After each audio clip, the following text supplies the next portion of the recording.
Mohammed bin Salman, the system, a political system in Saudi Arabia designed by the British. Of course, the British created Saudi Arabia. So designed by the British and now controlled by the Americans and the Israelis. They are using it to undermine the balance in the Middle East. They are using it to enable American presence and continued disruption in the Middle East.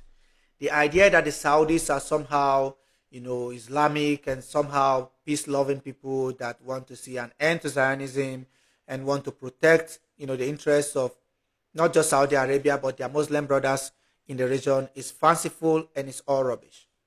Look at what the Saudis have done over time. People talk about Saudi Arabia going to Yemen and liquidating 700,000 people. This is not the first time.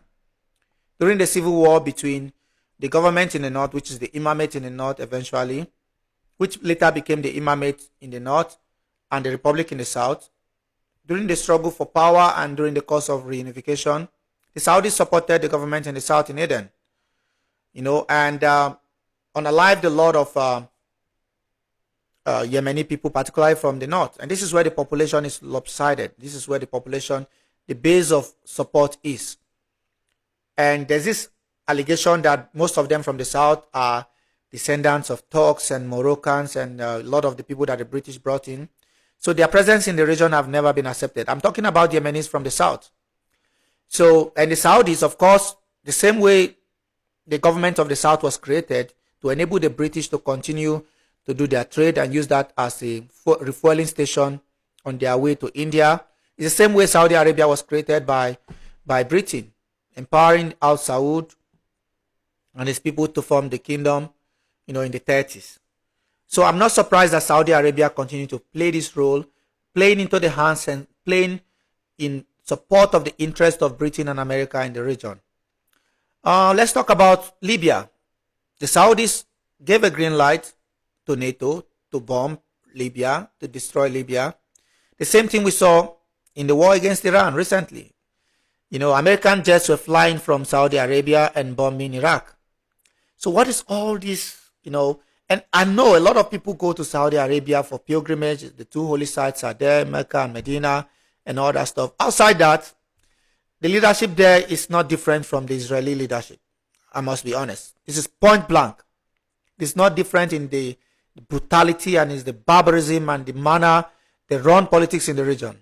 From Syria to Lebanon. The crown prince and his people kidnapped the prime minister of Lebanon, Saad Hariri. They intervened in the conflict in Syria. Supported all sorts of groups from Jabhat al-Islamiyah, Jabhat al-Nusra. They supported Ahrar al-Sham. Most of these radical head shopping groups. But people look at Iran and blame Iran directly.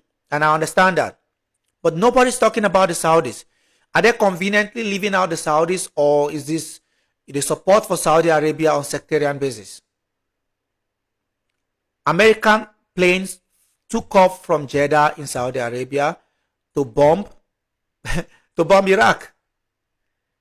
So this is not the first or the second time. So I really want to understand the role of the Saudi in the region. And why do the people in the region continue to see Saudi as somehow this, very astute system, that is designed in such a way. Of course, they're making a lot of money from pilgrimage. They're making a lot of money from, energy sales and so on and so forth. But everything is not money.